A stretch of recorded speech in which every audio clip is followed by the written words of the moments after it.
Walking a path along the roots of Pikes Peak, you take a fork in the road to the Anselm Society Digital Pub. Inside is a raucous conversation on the arts, faith, and whether the Stranger Things intro should be our new national anthem.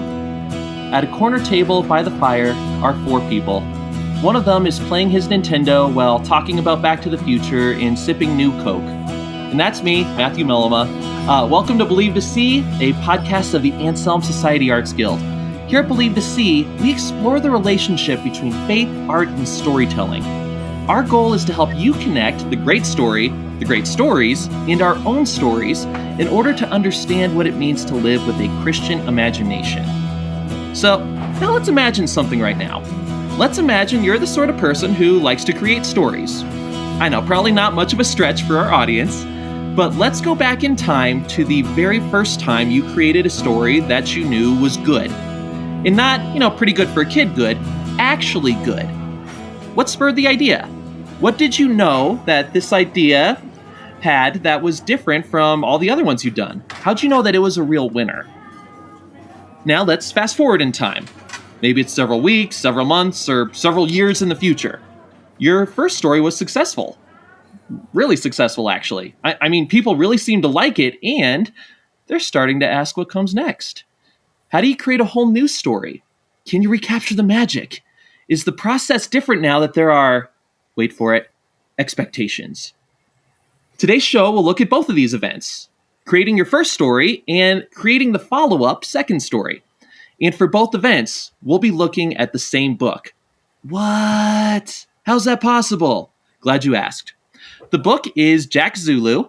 One of the authors is Sam Smith, a friend of Anselm and author of the beloved Green Ember series. Believe me, if you're ever around Anselm, you'll hear people talking about how much they love the Green Ember. The other author is Josiah Smith, first-time author and Sam's son. So I am very, very excited for this topic. Christina Brown, co-host. Hello, everyone. But first off, I would like to address something that's really been weighing on my mind. I addressed this on an earlier podcast, and it is the fact that you were my Secret Santa this year for Anselm Yes. Secret Santa. And I requested, just because I thought it'd be fun, a Funko Pop collectible of a Harry Potter character. And I wanted to see whom my Secret Santa would think I would like the best. So you, as my Secret Santa, got me Mad-Eye Moody. So my question is, what about me says Mad-Eye Moody to you? Well, let's see. First of all, I kind of think he's an awesome character. So I really enjoy him. Second of all, I kind of wanted to give you the shock and awe factor a bit. And I just kind of figured Ron, like Hermione, Harry, a little bit, you're 2 in the box, too much of the like, oh, well, you're more like Ron. You're not, by the way. But, and I didn't want to give you someone from your house because I know you're not exactly thrilled with who you are, like what your house is. I'm a proud Ravenclaw, sort of. There just aren't a lot of us. Yes, that's true. But you really want to be Gryffindor. So I'm just going, I was like, I'm just going to go with a completely unexpected and fabulous character. And also sometimes Matt is a little mad, a little crazy. There we go. That's right. That's right where my mind went when I saw Mad-Eye Moody. I was like, is there something about my sanity that I don't know that Christina's picked up on? But now that we have that cleared. Okay. Well, maybe next year I'd be interested to see your follow-up to this for next year. And speaking of follow-ups, this is a follow-up interview I've been wanting to do for a while. Our guest today, like I already mentioned, one of our guests is Sam Smith. You listeners may know him as SD Smith, author of the Green Ember books. And he has a new book series, the first in what promises to be a book series out, Jack Zulu. So, Sam, welcome back to the podcast. It's great to have you. It's great to be here, Matt. I'm a big fan, and I think I'm a big fan of both your mad eyes and your moods and all your and your moodiness. I think. Thank you so much. Well, here's a little trivia fact about me. I don't know if you can tell on the Zoom screen. One of my eyes is half blue and half brown.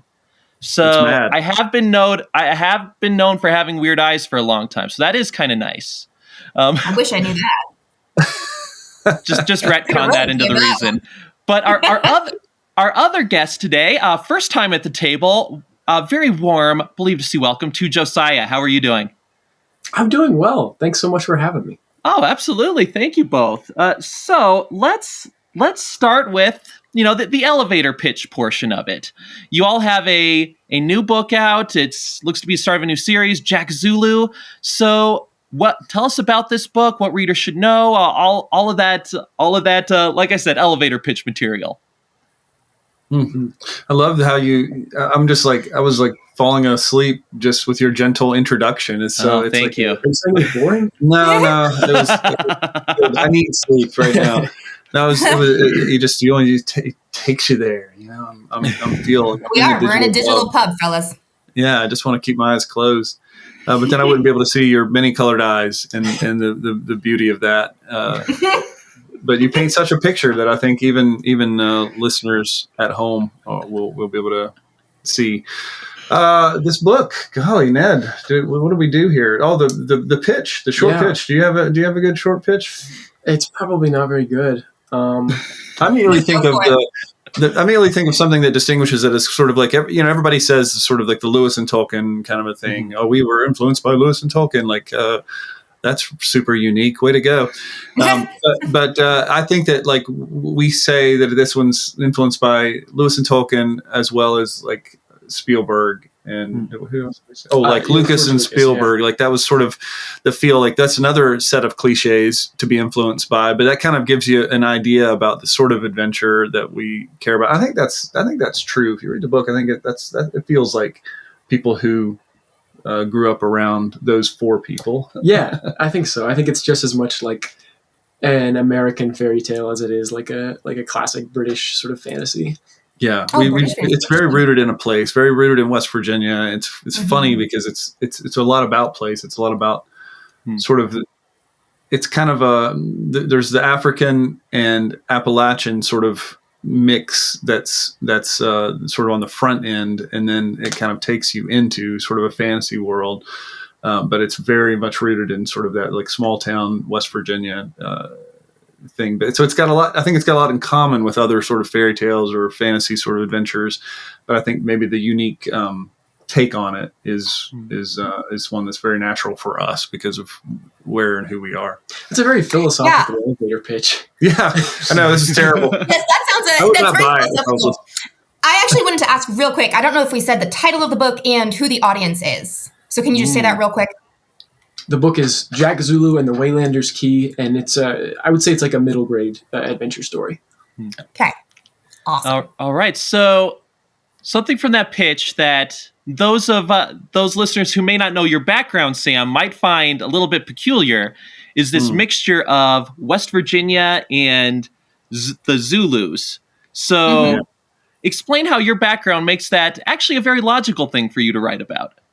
Yeah, it's funny. When I was 12 years old, we moved to South Africa, and I turned 13. My first birthday in South Africa was the day Nelson Mandela was released from prison. Wow. And when I left there, he was the president. So it was an interesting time to be there, but we were mostly with the Zulu people. My dad, along with a Zulu pastor, started a Zulu church there. And so that was the first church I was ever a member of was a Zulu church in South Africa. So I love those people and that tribe a whole lot. Love the whole country and the many tribes. They have 11 official languages there, but the Zulu tribe is the biggest. And it just got really in my heart big time. And so I'm always thinking of like ways those two things mix. So that was sort of I think we'll get into it, but this story was mostly Josiah's invention, and I think that was like a flavor that I brought into it as far as on the plotting and sort of character side that made the main character more interesting to me was that he was sort of dealing with this, like his dad is this Zulu guy and his mom's from West Virginia. I don't know, maybe it's sort of a way of kind of working out this section with this part of who I am, I think, in my own history. And I think it was useful in the story sense too, because it sort of the boy, the main character, Jack Zulu, he's sort of already caught between worlds in a sense. And before he has an experience of going into sort of another world and actually going into a city Right. between worlds. So it's kind of there's a little bit of a relatability, I think, with that, and really the story is a lot about like sort of. I mean, the short sort of thing we have on the book is escape into reality. It's sort of like finding. The story is a lot about gratitude, and a lot about wonder, and about receiving. I love that you say escaping into reality, because a lot of people think of fantasy as escaping out of our reality. So, but there is so much magic and there's so much imagination and so much beauty in our reality that we often miss. So what was kind of the inspiration behind that phrase? Well, that's a friend of ours, Heidi Johnston, who's just a wonderful writer. She's from Northern Ireland. She said that in a talk that I think I was listening to her. She said basically something like basically like answering that criticism that these stories are just kind of like, well, they're not faithful. It's kind of like believing lies, that sort of thing. And she was saying that the stories and she was referring specifically to good stories that were sort of rooted in the biblical story, that were faithful to reality. And she just said basically that those kinds of stories are not an escape from reality. They're an escape into reality. And I can remember hearing that and just thinking, like, feeling like sort of validated and feeling like, yes. And I think that's so much of what Chesterton says in Orthodoxy, and particularly in that chapter on the ethics of Elfland, which is so foundational to sort of who we are as storytellers. And this book is kind of, we call it a Chestertonian rural fantasy, or at least I call it that. That is not, you don't love that. But I think your audiences are the people who would understand what that means. Oh, for sure. Yeah, I actually, for a time, I had a very short-lived blog called Modern Elfland, which comes from a G.K. Chesterton poem about those same lines. The blog didn't last, but the overall point still holds. So I absolutely love that.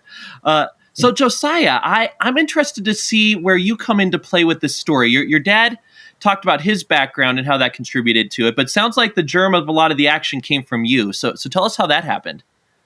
Also, can I just say, how old are you, Josiah? I'm 85. Oh, Okay. I love it. Oh, impressive. You look great for your age. Yeah, your hair, very elf-like blonde. Oh, it's gorgeous. Good job. I appreciate it. Yeah, I'm 17. I'm a senior in high school. So Nice. Yeah. He looks like a hillbilly Legolas right now. I think that's kind of You do. You do, actually. Well, I wouldn't say hillbilly, but I'm a West Virginia fan, so that's okay. I wouldn't say hillbilly. It's a compliment for sure. Yeah, so the story, I started writing Jack Zulu as like a TV show when I was 13. And I've always kind of been interested in storytelling, and that's kind of taken different forms throughout my life. For when I was younger, I drew a lot, and then I got into music and then film and all that stuff was kind of in the water. And so I feel like this was kind of just an organic, like, amalgam of a bunch of influences in my life. And I remember, and I don't know how much I actually knew when I was 13 or how much I actually know now, but it was kind of, I wanted to do like an American take on a lot of these classic fairy tales of our generation, like Harry Potter or The Lord of the Rings or things like that. Mm-hmm. Yeah. So related to that then, did I cut someone off? It's the problem with Zoom. But I'll just barrel through. Sorry. So related to that, Josiah, I love what you said about always, creating, growing up, and like my kids are way younger than you are right now, so they're still sort of very early in it.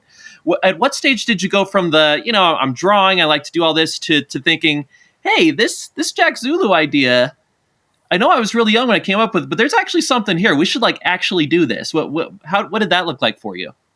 Yeah. I would say it probably got like realistic when Dad came to me with like the idea to novelize it, because I just been working on it all the time. I was kind of captivated by this world of Jack Zulu for a couple of years, and I would kind of run ideas past Dad and get his advice on stuff. And eventually he kind of, I mean, you can speak on that too, but you kind of came to me with like, let's see if we can write this as a book. Yeah, it was really cool. Like Josiah's got really good story instincts and a really strong work ethic. Like he works really, really hard at this stuff.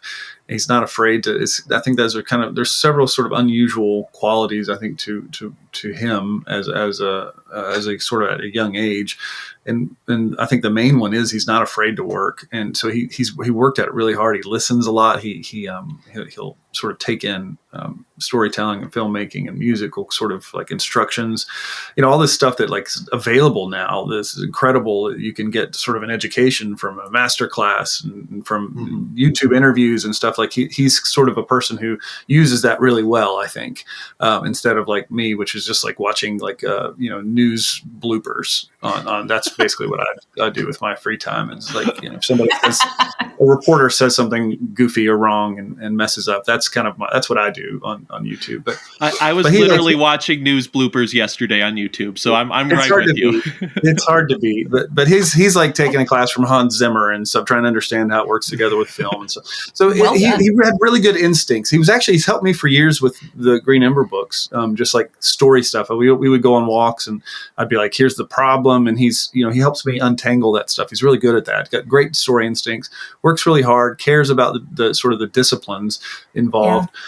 And I loved the Jack Zulu stuff that he had. It was awesome. It was so good. And I was just like, hey man, I just basically it started out as, listen, it's a different conversation when I'm talking to movie people about the Green Ember, and it's way different to say, hey guys, if I even got a chance to talk to somebody, hey, I've got an idea for a movie about rabbits with swords. Like that's a different conversation than like, hey, a lot of people like this. There's 10 books in this series and we've sold a bunch of copies and a bunch of people like it. There's an audience and it's good. Like that's a different conversation. Like when you're talking about making a film or a show, you have a different sort of, it's a different kind of setup. So I was just sort of like thinking like, how do I help him make this show, which was an awesome show. He had amazing treatment for it. And so I was like, do you want to try to, like, what do I know how to do? And we know how to make books. So like, if you want to write this, like as a book, like I'll help you, or you can do it yourself and I'll help you with that. Or we can literally kind of write it together. We can novelize it together.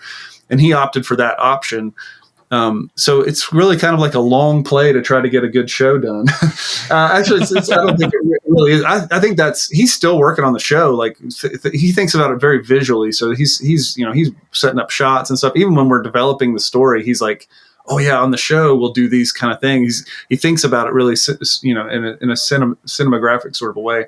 But that was sort of the genesis of it. And he really wanted to like, okay, let's do it together. So we've worked. We have thrown ourselves into really producing the best books that we can. We're initially working on a little trilogy, but it was really all from that genesis of his vision for what this story could be, and he's kind of let me in on it. And that's another sort of like, if I was going to say a third sort of quality that I appreciate about him, is that he's had a real welcoming sort of heart and a real collaborator spirit, which actually goes with sort of filmmaking, this sort of like best idea wins. There's a lot of people with a lot of ideas and you can't have too big of an ego. You've got to sort of like do a lot of yes and stuff. And he's been totally, at his age, I would have been a lot more like grasping, a lot more of like, that's my precious idea. Don't mess with it. This is my, but he's been super generous, super welcoming with me. And I think that's made it possible, I don't know, for me, like to create something really, really special. That's amazing. Yes. So how much of this story, I have a question. So how much of the story really is yours and Josiah, and as far as the Zulu plus the West Virginia bit, I know it was your dad's experience with the Zulus. What was your original idea to create the Zulu and the West Virginia dynamic, or did that kind of take a turn once your father got involved? I think that was in large part due to Dad bringing that to the table. I think like the sort of basic outline for the story was from me, and the characters are kind of set in place. But there's just it's really special to have. I don't know. It's an unfair advantage to have a co-author with as much experience as you do, because very old. Yeah, just. But I was trying to think of a nice way to say it. No, but someone's so close to the grave. Someone's so close to. Yeah, it's great to have somebody like that. But it's, I think, having a collaborator is really cool because like you can have what you think is a really good idea, and then you have somebody look at it and they expose all your blind spots and hopefully just like bring out something that's unique and new and something that you could never have come up with on your own. Yeah. That makes total sense. Let's talk about the collaboration process, because there's a lot of different ways you can do this, like nuts and bolts. Like picture like Josiah writing a first draft, Sam doing the second draft, or trading chapters, or somebody outlines, somebody writes. How did that work out for you guys, and how did you discover the process that you eventually settled on? It was every other word. Oh, there we go. Yeah. That's a talent you can brag about. It took a long time. Upon a time. Yeah, we've been working on it for as long as I've been alive. It's very inefficient, but no, I would say like practically what we actually do. Dad does most of the heavy lifting with actually like the sort of what you read, the finished product, the narration of the story. And then I would say on the back end would be mostly me doing like plot outlines and character development and sort of thinking through the story math. Yeah, there's a lot of the sort of the beats of the story. Josiah is sort of the champion of, and it's weird because he's probably written as much or more than I have about this story. Like he writes a lot. The final form I think is maybe from my hand, but he has a role in that too. But he's really a story. He's really a storyteller and a world builder. It's really cool, man. Because it's not like the Zulu thing is one example, but there's like a lot of those where it's like he's got an idea and then it comes to me, and then it's like comes back to him. It's a little like improv. It feels like to me, like there's a lot of like, yes. And then we kind of go back and forth. And then there's some like, oh yeah, that doesn't work. Okay, cool. And that can come from him or me, but we've got kind of a strong, I don't know. I feel like a strong degree of like unity about sort of, it feels like we both have like a higher purpose, and that's like that the story's got to be great and it's got to work, and it's like, okay, that doesn't work, or that's pretty good, that's good, yeah, we're getting there, okay, and then it's like we both know when it's like, oh, that's the right one, the right one, and then you can't remember like who exactly it was, but certainly on the plotting and story sort of and characters, like all the main characters are characters that he invented for sure. And I feel like what I've done is just like add some flavor and ask questions and been curious about them. So I'm like, well, what if Jack's dad was an exchange student and he married this girl, and like I could get some of this interesting flavor. And he's like, okay, that's cool, that works. And then that kind of leads to, okay, this guy. So but they're there, and it's a lot of like just back and forth. And I think for me, as someone who's written, you guys know that a lot of writing is really isolated, and you feel, it's one of the challenges is like, oh, well, will somebody tell me if this is okay, right, kind of a thing. It's been very cool to sort of have someone along on the journey, especially someone, for me, even it's funny because he's like a kid, so compared to me, but I really trust his instincts and his taste a lot. So it's like it's having that back and forth is, I don't know, man. It's fulfilling, and it's harder in some ways because it's easy just to like, oh, okay, my idea, and I'll just keep going, and I don't have to. That's very efficient in a way, but I'm surprised by how little friction there's been and how much advantage there's been to partnering together in this way. Yeah, and sounds like a lot of. Oh, sorry, I didn't mean to interrupt you. Oh no, I was just gonna say it sounds like a lot of iron sharpening iron. That's really neat. But go ahead, Josiah. Absolutely. Well, that's what I was going to say too, is like, you'll think you have an idea just as good as it can possibly get, and you've thought it out, and then you sort of let it breathe and you talk to somebody else about it. And like in my experience, it'll get like 300% better, just sort of on top of whatever you could have imagined, I do. Yeah. It's so valuable. And we often, I think as writers, we often like crave that, but we're also half terrified, because we're like, first of all, you're going to mess with my baby. But second of all, you're going to tell me I'm terrible. And I'm going to be like, I'm going to realize that I'm not a writer after all, and blah, blah, blah. But you go through it with someone, and then you're like, wow, I did not see that. Thank you. You're brilliant. Now I know how to run with this part of it. And, so That's Yeah, pretty isn't that funny? So for me, it's taken a long time. I'm 45 now, and I've written now 11 books that are out there. Mhm. And the difference between my own sort of approach from when the first book to this last book, and I know you talked a little bit about that, Matt, and hinting at that, but like one of them is that I feel a lot less precious about my ideas and a lot more devoted to what the audience experience needs to Yes. be. And sort of Yes. like, I feel like now I'm more of like a fighter for them and less of a fighter for like getting my own little kind of a thing. And I feel, I don't, maybe that sounds like I'm bragging about how I'm not selfish, but I feel a lot less selfish. I feel a lot less, I don't feel like the prize of like, you're so original and so brilliant. Like, I feel like I don't need to be told that anymore. I don't need to like be, it's like, okay, I've sort of like, I'm okay. I'm pretty decent story. I'm like, okay, writer, that's fine. Like, and I feel like when someone is telling me, an editor or something, like on one of my own books, like, this doesn't work or this isn't this part, whatever. I'm like, if especially if I agree with it, but I feel like, yeah, we're all fighting for the reader, and like, oh, thank you, you saved my life. Oh, I can't believe I did that. Like, yeah, that's great. I feel a lot less like, so I feel a lot more mature in that process. But what's been cool is that I feel like it's surprising is that I feel like Josiah's sort of already there in that sense. He hasn't had to go through a lot of that. I think maybe it's because of that film stuff. I don't know.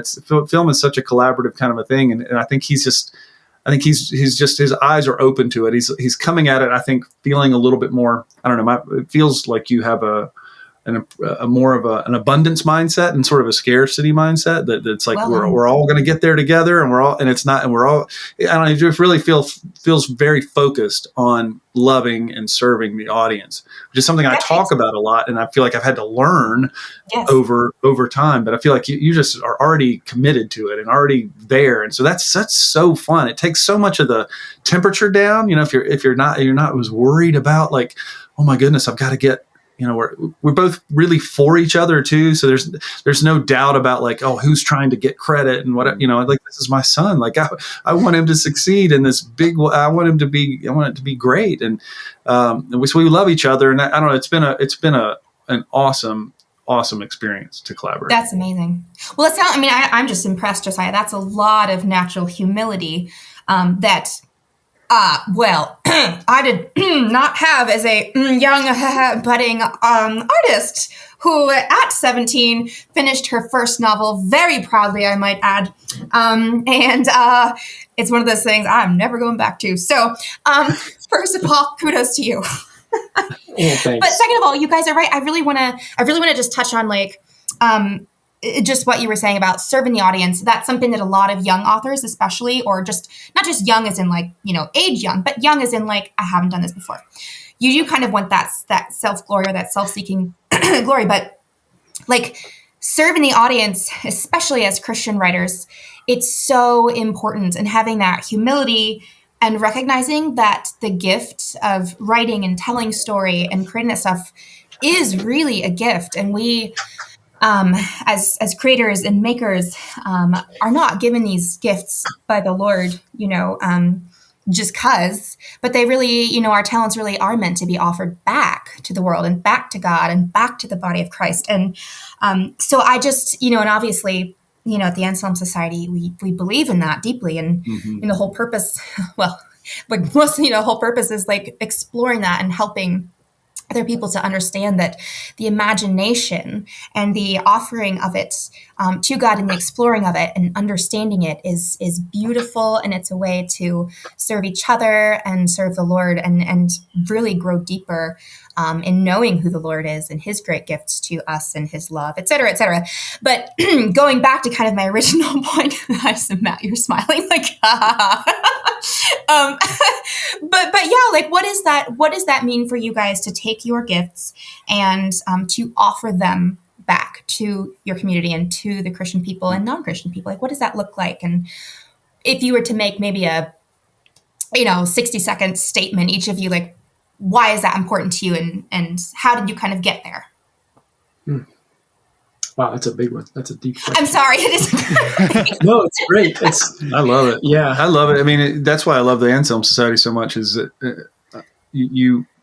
I love the the desire and the dedication to positioning creative people, so-called sort of like people in creative vocations, pursuits, within the church and within the body of Christ, and not as outside independent operators who are self-sufficient or reliant on their self-expression as sort of like Right. these sort of little centers of little stars. Like the Anselm Society, rightly, I think, puts us in a constellation together, Yeah, I and love that we that. belong together, and that's for service, that's for love, and for the church and for the world. And That's a beautiful and analogy, by the way.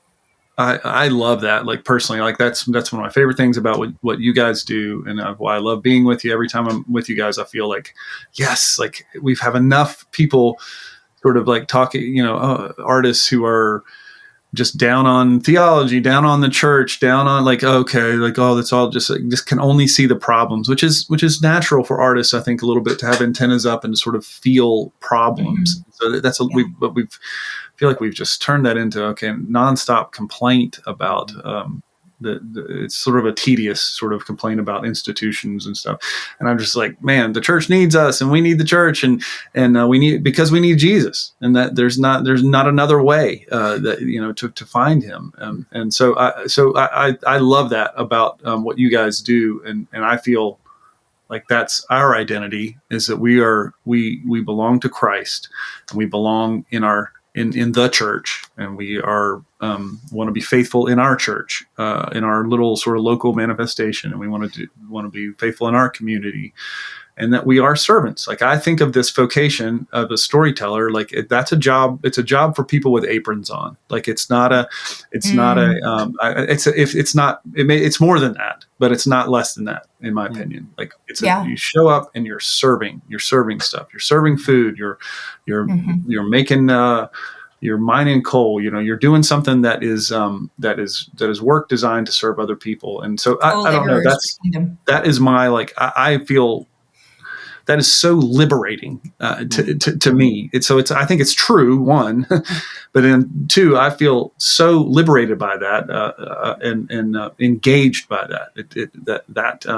The pursuit of just fame and glory and money is so demonstrably vapid. It's so like it is such a false promise. It is, and everybody knows it. Like everybody says it. Like everybody. Like everybody's like, well, you get really famous, then you're like, oh my gosh, I would rather be well known well than well known. Like actually, the more famous I got, the less known I became. Everybody knew me, and now nobody knows me, and you feel, and it's isolating, and it's not fulfilling.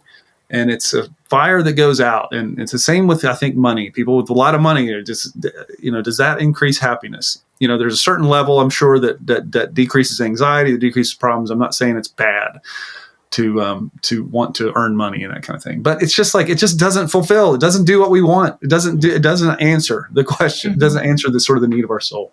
So I think what God tells us about ourselves is true. And I think the world is full of liars.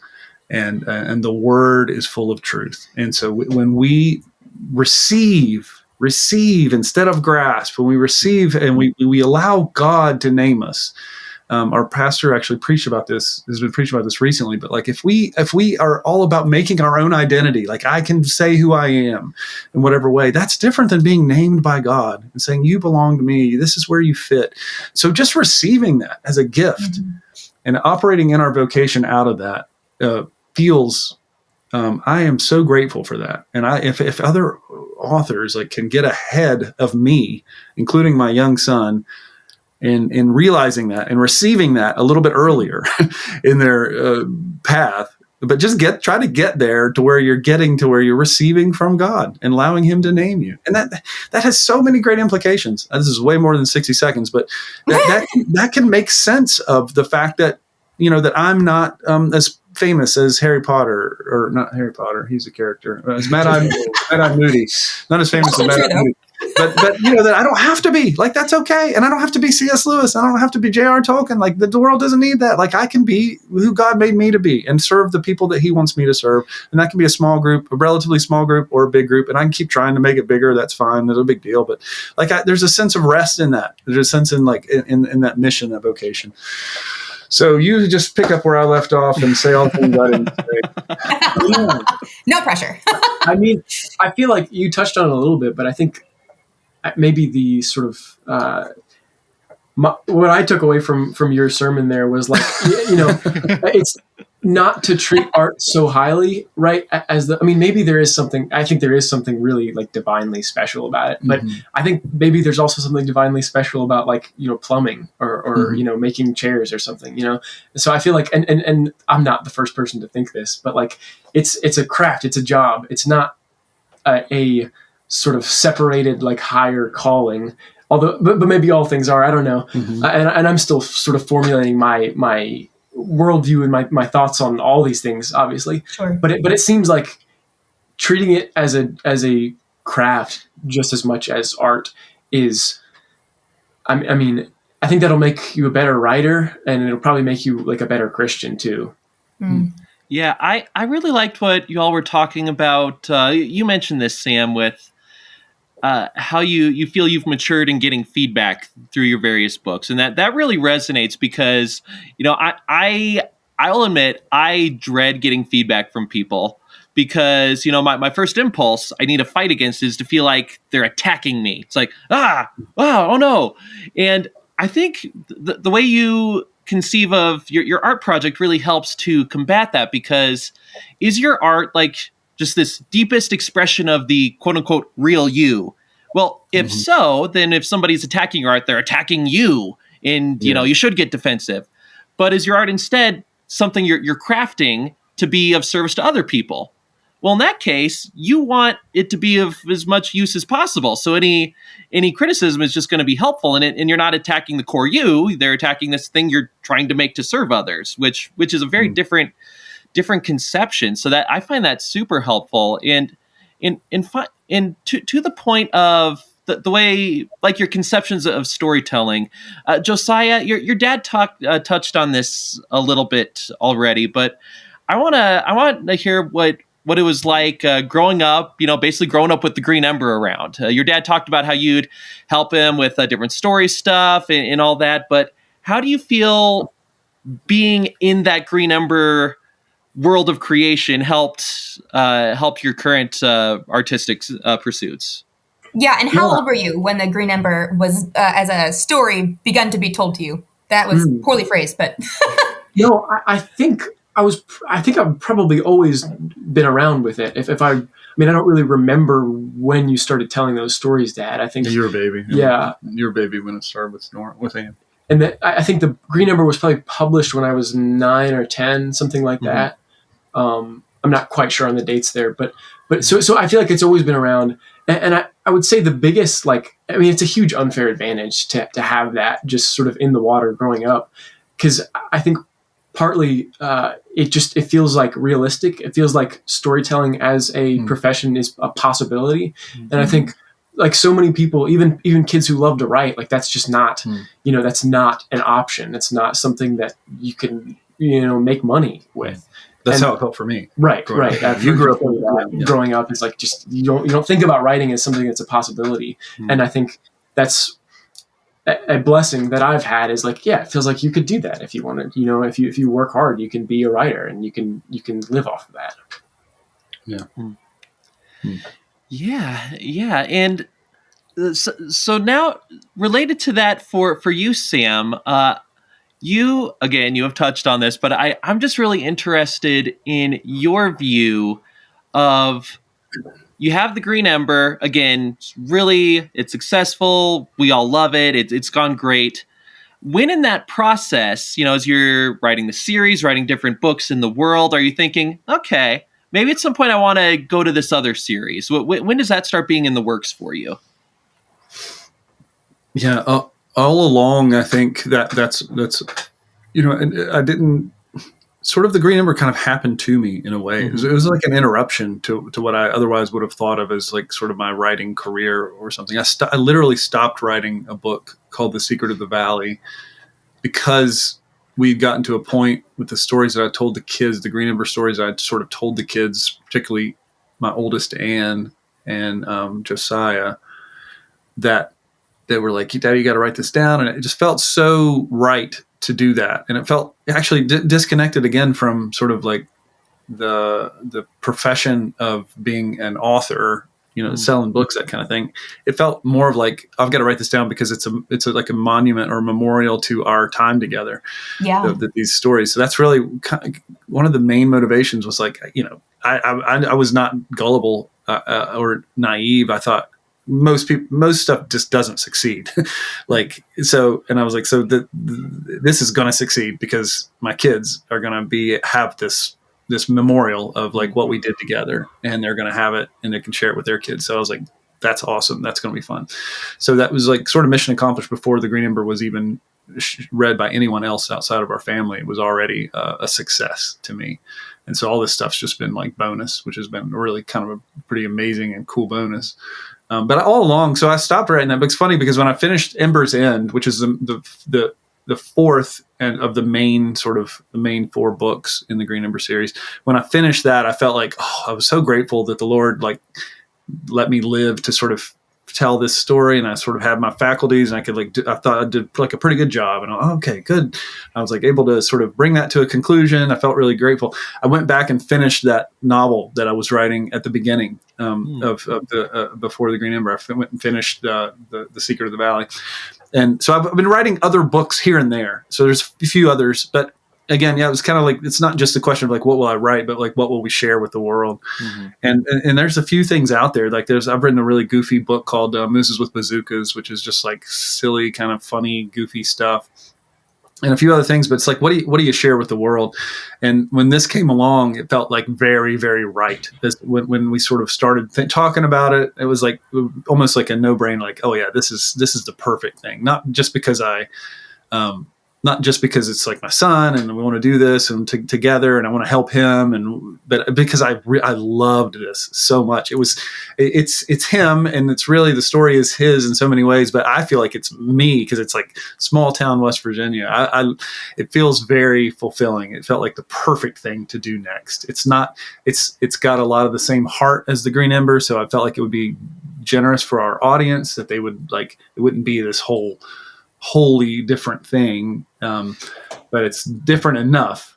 So it got me very excited that this was sort of the next project, and so that felt like a grace, a gift. That's really neat.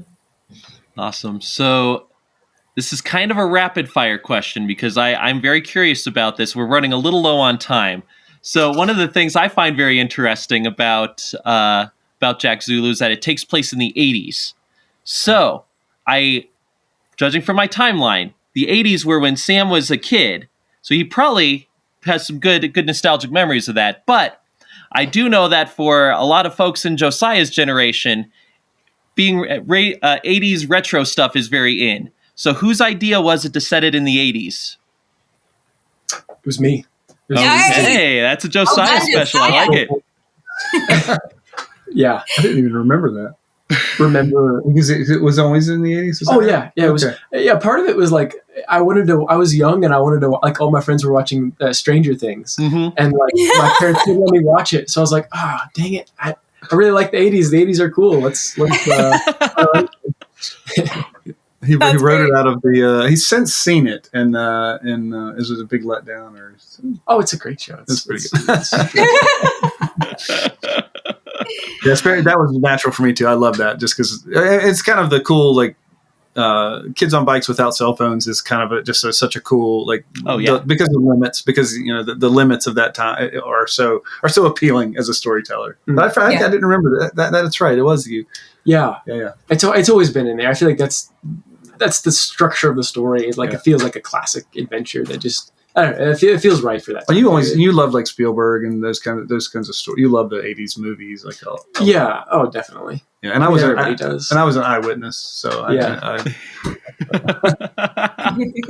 I mean, Sam, that has to be so gratifying that your formative childhood years, your son and his generation think that's cool now.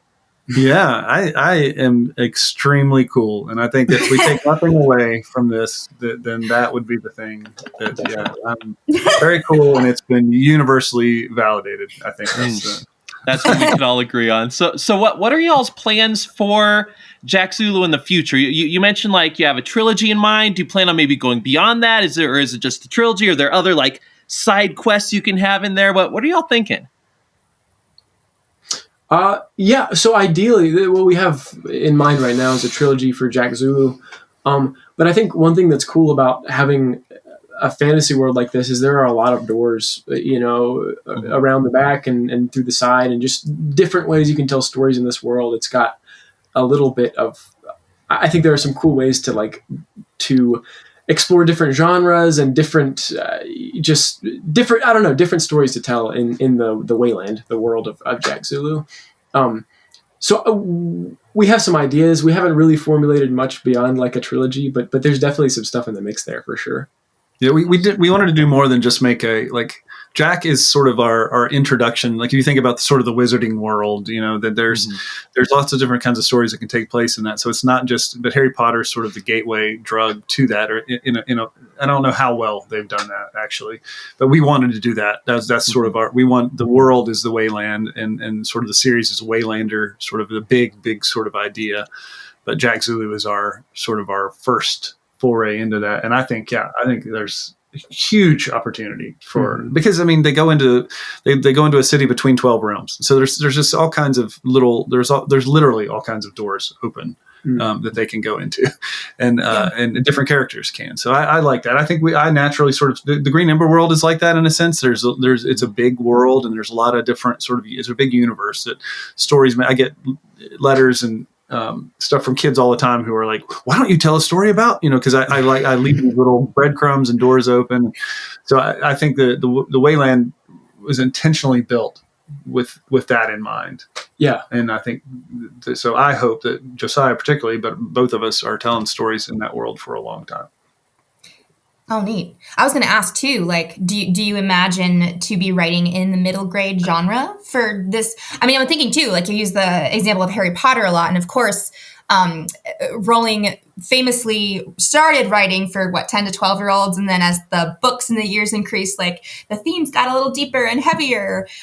So like there's been a lot of debate like in the world of like, okay, well, when should I start my kids on this? Because like if they just like read through the series, right, like they're going to be reading heavy stuff in like book 7 when they're like 11 or whatever, which is not necessarily bad, but there's been a lot of, debate about that. Like, well, when should I start my kids? Because, book 1 was 10, like it's different than book 7, which came out like 7 years later or something. So, don't quote me on that. I don't know the exact years, but like, do you guys anticipate like kind of trying to stay in that middle grade, like, where do you kind of see that going? Or is this something you could kind of expand? I know Rowling obviously did some mysteries for adults under a pseudonym, that sort of thing. But do you anticipate kind of continuing to write for middle grade? I think with this series, probably. I think just like the natural progression of stories and like series in particular is kind of the stakes go up as the story progresses. So I think, A New Hope is a little bit lighter in tone than Return of the Jedi. Things get yes, that's true. Denser and more heavy and important. So I think there's going to be some of that, but I think definitely this series will be targeted at the same age. And maybe if kids like grow up reading it and sort of are a little bit older when they finish it than they were when they started, like that's cool too. Sure. Awesome. So we are unfortunately running low on time, but final question for you both. Where can we find you? Where can we find Jack Zulu? Where can we learn all things about this world and order the book? It feels very, very stalkery and kind of scary. I want to follow every aspect of your life, Sam. How can I do that? I don't want you over here looking at me with your weird eyes. You're scaring me, man. There's a man with 2 color eyes staring out the window, guys. No, that's actually beautiful. I mean, wow, that's cool, man. I mean, that you've got that. I'm making fun of it, but that is really neat. We are easy to find on the internet. You are what, JosiahCSmith.com? Yeah, JosiahCSmith.com. And I'm SDSmith.com. And you can find pretty much everything there. But Jack Zulu, if you just can remember the name Jack Zulu, JackZulu.com is easy to. Yep. Everything.com. I can confirm if you Google Jack Zulu, it goes right to where you want to be. So there is a rapper named Jack Zulu, like a small level rapper. So Yeah. I mean, you could check out his stuff too if you want. We don't know very much about it. So Yeah, we Good don't- cross promotion opportunity, you know? I don't recommend it. It's out there. It exists. All right. Well, thank you both. Really appreciate both of y'all coming on. This is such a great talk. And again, listeners, if you love Green Ember, you're going to love this. So please check it out. And as you all can tell, things are winding down at the Anselm Society Digital Pub. The fire's down to embers, the customers are trundling home, and you've polished off your final glass. Once again, Believe to See is a podcast of the Anselm Society Arts Guild. If you have 10 or so seconds to spare right now, please rate and review the show on iTunes, Spotify, or wherever you get your podcasts. Thank you so much for listening, and we'll catch you next time.